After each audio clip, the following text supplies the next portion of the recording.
بسم اللہ الرحمن الرحیم۔ السلام علیکم ویورز، مائی نیم از شہزاد۔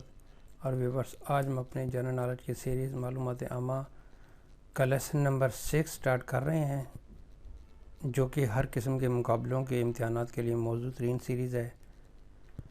اس سیریز کا موٹیو جو ہے وہ یہ ہے کہ آج کا علم کل کی کامیابی۔ بہت سمپل اس کا فارمیٹ ہے، اردو میں سوال پوچھے جاتے ہیں اور اس کا جو جواب ہے وہ لکھا جاتا ہے سامنے۔ آج کا جو کوئز نمبر 1 اور اوورال 51، رقبے کے لحاظ سے امریکہ کی سب سے بڑی ریاست کون سی ہے؟ امریکہ کی 50 ریاستیں ہیں، ان میں سے کچھ ریاستیں جو ہیں وہ امریکہ کے ساتھ ان کی سرحد نہیں ملتی۔ اب 2 ریاستیں ہیں جن کی امریکہ کے ساتھ سرحد نہیں ملتی، الاسکا اور ہوائی۔ اب جو رقبے کے لحاظ سے جو سب سے بڑی ریاست ہے وہ ہے جی الاسکا۔ الاسکا جو ہے وہ امریکہ نے کسی وقت میں رشیا سے خریدی تھی، جو کہ اس کی سب سے بڑی اب ریاست ہے۔ یہ جو ریاست ہے الاسکا، امریکہ نے رشیا سے خریدی تھی اور یہ رقبے کے لحاظ سے امریکہ کی سب سے بڑی ریاست ہے۔ نیکسٹ ہے جی کوئز نمبر 2،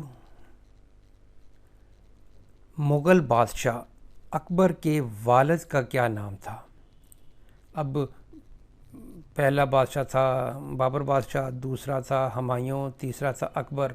تو اب اگر آپ کو ترتیب کے لحاظ سے یاد ہے تو دوسرا بادشاہ ہمایوں تھا اور تیسرا تھا اکبر، تو اکبر کے باپ کا نام جو ہے وہ ہمایوں ہوگا۔ تو ہمایوں جو ہے وہ اکبر بادشاہ کے والد کا نام تھا۔ نیکسٹ ہے جی کوئز نمبر 3 اور اوورال 53، سندھ طاس معاہدے پر بھارت کی طرف سے کس نے دستخط کیے تھے؟ انڈس واٹر ٹریٹی، جو کہ پچھلے ویڈیو میں بھی بتایا تھا کہ انڈس واٹر ٹریٹی 1960 میں ہوئی تھی۔ پاکستان اور انڈیا کے درمیان ایک معاہدہ ہوا تھا دریاؤں کے پانی کے استعمال کے اوپر۔ تو پاکستان کی طرف سے صدر ایوب نے سائن کیے تھے، اور آج کا سوال یہ ہے کہ سندھ طاس معاہدے پر بھارت کی طرف سے کس نے سائن کیے تھے؟ تو یہ تھا جی پنڈت جواہر لال نہرو۔ یہ اس وقت کے وزیر اعظم تھے جو کہ انڈیا سے آئے تھے پاکستان، یعنی پاکستان کے شہر کراچی میں اس کا سائنڈ ہوئے تھے۔ تو سندھ طاس معاہدے پر بھارت کی طرف سے پنڈت جواہر لال نہرو نے سائن کیے تھے۔ نیکسٹ ہے جی کوئز نمبر 54، دنیا میں سب سے زیادہ پانی کو کون سا دریا خارج کرتا ہے؟ ایک سوال یہ ہے جی کہ سب سے لمبا دریا کون سا ہے؟ تو وہ ریور نائل تھا، یعنی دریائے نیل تھا۔ لیکن جو دریا سب سے زیادہ پانی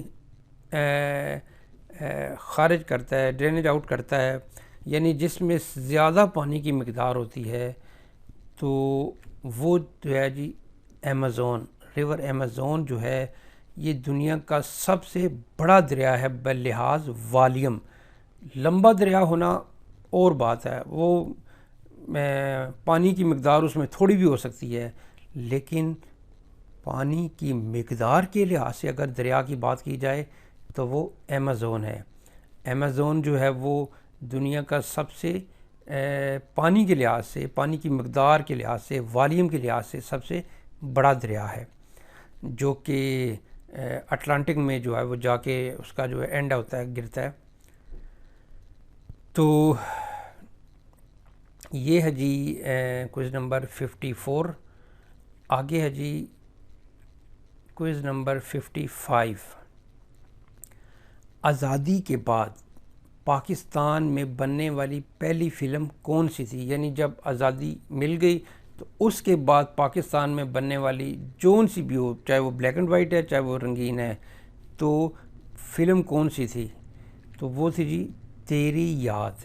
تیری یاد جو ہے وہ پاکستان میں آزادی کے بعد بننے والی پہلی فلم تھی۔ نیکسٹ ہے جی کوئز نمبر 56. ہوا میں نمی کی پیمائش معلوم کرنے کے لیے کون سا آلہ استعمال ہوتا ہے؟ یعنی ہیومیڈیٹی معلوم کرنے کے لیے to find the humidity in the air وچ ڈیوائس از یوز. تو ہوا میں نمی کی پیمائش معلوم کرنے کے لیے جو آلہ استعمال ہوتا ہے آپ نے اس کا نام بتانا ہے. تو اس کا نام ہے جی ہیگرومیٹر. ہیگرومیٹر جو ہے وہ ہوا میں ہیومیڈیٹی معلوم کرتا ہے، نمی کی معلوم کرتا ہے، یعنی ہوا میں جو پانی کے جو قطرے ہوتے ہیں ان کی پیمائش کرتا ہے کہ تو یہ آلہ جو اگر آپ سے پوچھا جائے کہ جی ہیگرومیٹر کیا کرتا ہے، ہوا میں نمی کی پیمائش معلوم کرتا ہے. ہوا میں نمی پیمائش معلوم کرنے کے لیے کون سا آلہ یوز ہوتا ہے؟ ہیگرومیٹر. نیکسٹ ہے جی کوئز نمبر 57. ونڈ ہوک کس ملک کا دارالحکومت ہے؟ جس طرح اسلام آباد کس ملک کا دارالحکومت ہے؟ پاکستان کا. نئی دلی کس ملک کا دارالحکومت ہے؟ انڈیا کا. بیجنگ کس ملک کا دارالحکومت ہے؟ چائنا کا. واشنگٹن ڈی سی کس ملک کا دارالحکومت ہے؟ امریکہ کا. تو ویورز کچھ دارالحکومت جو ہیں وہ کچھ ممالک دنیا میں بہت مشہور ہیں، کچھ ممالک کی دارالحکومت بہت زیادہ مشہور ہیں اور ان کو بتانے میں کوئی مشکل نہیں آتی. لیکن کچھ ممالک ایسے ہیں جو کہ مشہور ضرور ہیں لیکن کسی نہ کسی کانٹیکسٹ میں. تو ونڈ ہوک جو ہے وہ دارالحکومت ہے نمیبیا کا. نمیبیا کا جو ہے وہ دارالحکومت جو ہے وہ ہے ونڈ ہوک. نمیبیا نے جو ہے وہ آزادی حاصل کی تھی ساؤتھ افریقہ سے، اور یہ ویسٹرن افریقہ کا جو ہے وہ ملک ہے. ویسٹرن افریقہ کا یہ ملک ہے اور اس نے آزادی حاصل کی تھی 19 میں ساؤتھ افریقہ سے. تو اس کا جو دارالحکومت ہے وہ ہے جی ونڈ ہوک. نیکسٹ ہے جی کوئز نمبر 58. دنیا میں کون سا کھیل سب سے زیادہ کھیلا جاتا ہے؟ اب سب سے زیادہ کھیلا جاتا ہے دنیا میں، جب اوورال بات کریں گے تو اس کی بات اور ہوگی. اگر پاکستان میں کہا جائے تو کرکٹ، انڈیا میں کہا جائے کرکٹ، برازیل میں کہا جائے تو فٹ بال. تو یہ ویری کرتا ہے کنٹری ٹو کنٹری، لیکن اوورال جو ہے وہ ہے جی فٹ بال، جس کو ہم ساکر بھی بولتے ہیں، جو ہے وہ دنیا میں سب سے زیادہ کھیلا جاتا ہے. یعنی اس میں جب یہ ایونٹ ہوتا ہے تو سمجھ لیں کہ باقی ایونٹ اگر اس وقت باقی سارے ایونٹ بھی ہو رہے ہوں، ایون کہ اولمپکس تک بھی ہو رہے ہوں، تو جو ہے حتیٰ کہ اولمپکس میں بھی فٹ بال ہے، لیکن جو یہ فٹ بال کا ورلڈ کپ جو ہوتا ہے جب یہ کھیلا جاتا ہے تو یہ ایونٹ دنیا میں سب سے زیادہ بڑا کھیلا جاتا ہے آبادی کے لحاظ سے، شائقین کے لحاظ سے، اسپیکٹیٹر کے لحاظ سے. تو کھیل بھی جو زیادہ کھیلا جاتا ہے وہ ساکر ہے. جس طرح ابھی اس سال 2022 میں جو ہے وہ قطر میں آ رہا ہے فٹ بال کا ورلڈ کپ، تو دنیا بے چینی سے اس کا انتظار کر رہی ہے. اور انڈیا پاکستان میں جو ہے وہ کرکٹ کو جو ہے نا وہ بے چینی سے انتظار کیا جاتا ہے. حتیٰ کہ فٹ بال بھی جو ہے وہ اگر اس کے اوپر توجہ دی جائے تو ظاہری بات ہے باہر سے باہر کی دنیا آئیں گی تو یہاں پہ لوگوں کو پتہ چلے گا کہ بھئی یہ والا گیم کھیلنا ہے. اگر وہی کرکٹ ادھر بھی کرکٹ ادھر بھی کرکٹ تو پھر وہ کرکٹ ہی کھیلیں گے. اور پھر فٹ بال میں تو اس کی، کیونکہ فٹ بال میں کھیلنے کے لیے گورنمنٹ کی سطح پہ اگر جب یہ کام ہوتے ہیں دنیا میں، ادھر سے ادھر ڈیلیگیشن جاتے ہیں، ٹیمیں جاتی ہیں، تو وہ پھر ایک آٹومیٹکلی جو ہے نا وہ ایک، جس طرح کرکٹ کا ورلڈ کپ شروع ہوتا ہے تو گلی محلے میں کرکٹ کھیلنا شروع ہو جاتے ہیں، لیکن فٹ بال کا جب ورلڈ کپ ہوتا ہے تو پوری دنیا کی گلی محلوں میں جو ہے نا وہ فٹ بال کا جو ہے نا وہ شروع ہو جاتا ہے. تو اس لحاظ سے جو ہے وہ دنیا میں سب سے زیادہ کھیلے جانے والا کھیل جو ہے وہ ساکر یعنی فٹ بال ہے. فٹ بال بھی کہتے ہیں، امریکہ، کینیڈا، کئی ممالک میں اس کو ساکر بھی بولا جاتا ہے. نیکسٹ ہے جی کوئز نمبر 59. نیدرلینڈ یعنی ہالینڈ کے پڑوسی ممالک کے نام بتائیں. یہ سوال ہے کہ نیدرلینڈ کے جو ہمسایہ ممالک ہیں ان کے نام بتائیں. ویورز یہ والا جو کویسچن ہے وہ میں نے خاص طور پر ایک چیز بتانے کے لیے ڈالا ہے. یعنی ٹھیک ہے سوال بھی ہو سکتا ہے کہ جی نیدرلینڈ کے پڑوسی ملک بتائیں, پاکستان کے ہمسایہ ممالک بتائیں, لیکن اس کے لیے میں آپ کو ریکمینڈ کروں گا کہ ایک نقشہ بازار سے 60-70 روپے کا ملتا ہے, 100 کا مل جاتا ہوگا, لیکن وہ جو نقشہ ہوگا وہ جب آپ اس کو بار بار دیکھیں گے تو اس سوال کے جواب کو آپ کو جو ہے وہ معلوم کرنے کے لیے رٹا نہیں لگانا پڑے گا. جو ہی آپ کے ذہن میں آئے گا جی کہ نیدرلینڈ کے پڑوسی ممالک کون کون سے ہیں تو فوراً آپ کے ذہن میں آ جائے گا. اگر آپ نے کہا کہ جی امریکہ کا ہمسایہ ممالک کون سا ہے تو امریکہ کے ایون کہ لوگوں نے جو ہے وہ نقشے رکھے ہوتے ہیں, جو جیوگرافی کے جو اسٹوڈنٹس ہوتے ہیں ان کے پاس پہلی چیز جو ہوتی ہے وہ ہوتی ہے جی دنیا کا نقشہ. کہ اگر آپ کو امریکہ کی ریاستوں میں بتانا پڑ جائے جی کہ بھئی نیو یارک جو ریاست ہے یہ کس طرف ہے, اس کے ساتھ والی ریاستیں کون سی ہیں, کون سی ریاست ہے جس کو صرف ایک ریاست لگتی ہے. تو اس طرح کے یہ سارے کے سارے یہ سینکڑوں کے سینکڑوں سوال یہ آپ کو یاد نہیں کرنے پڑیں گے. نقشہ آپ کے ذہن میں جس طرح کسی انسان کا کسی چیز کا نقشہ نام آتے ساری اس کی شکل آپ کے ذہن میں آ جاتی ہے, تو اسی طرح نقشہ بھی جو ہے وہ اب دیکھیں دنیا میں 250 کے قریب یا 250 کے قریب کنٹریز ہیں یا جتنے بھی ہیں, تو ان کنٹریز کے پروونسز اسٹیٹس یاد کرنا بہت مشکل کام ہے. لیکن جب آپ کے پاس ان کے نقشے ہوں گے تو آئی تھنک سپوز میں نے ابھی جو ہے وہ نیدرلینڈ کی بات کرتا ہوں, جب آپ نیدرلینڈ کا نقشہ دیکھیں گے تو آپ کو سمجھ آئے گی کہ نیدرلینڈ کے شمال میں بھی ایک سمندر ہے, ویسٹ میں بھی ایک سمندر ہے. تو ذہن میں آئے گا جی سمندر کا نام کیا ہے, نارتھ سی. نیدرلینڈ کے مشرق میں بھی ایک ملک ہے, جنوب میں بھی ایک ملک ہے. جنوب میں کون سا ملک ہے جی, بیلجیم. مشرق میں کون سا ملک ہے, جرمنی. تو اس لحاظ سے جو ہے جب آپ دیکھیں گے تو پھر آپ کے ذہن میں آ جائے گا کہ بھئی اس کے تو 2 ہی ہمسایہ ممالک ہیں, ایک بیلجیم اور ایک جرمنی.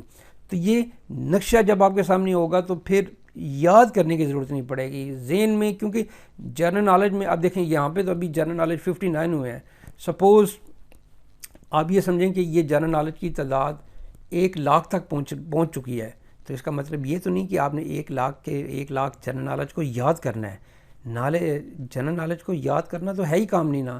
اس کو جسٹ آپ کے ذہن میں جس طرح آپ ہزاروں کے حساب سے لفظ بولتے جاتے ہیں, جب سے آپ بولنا آپ نے سیکھا تو بولتے جا رہے ہیں, تو وہ بیسیکلی جنرل نالج ہی ہے. صرف ان کو ایک سیکوینس کے ساتھ کلیکٹ کرنا ہوتا ہے, ایک طریقہ کار ہوتا ہے ان کو یاد کرنے کا, کوئی رٹا لگانے کا کوئی کام نہیں ہے. نیدرلینڈ کے ہوں یا جرمنی کے ہوں یا فرانس کے ہوں, صرف اور صرف آپ کے سامنے 150 کا نقشہ ہونا چاہیے.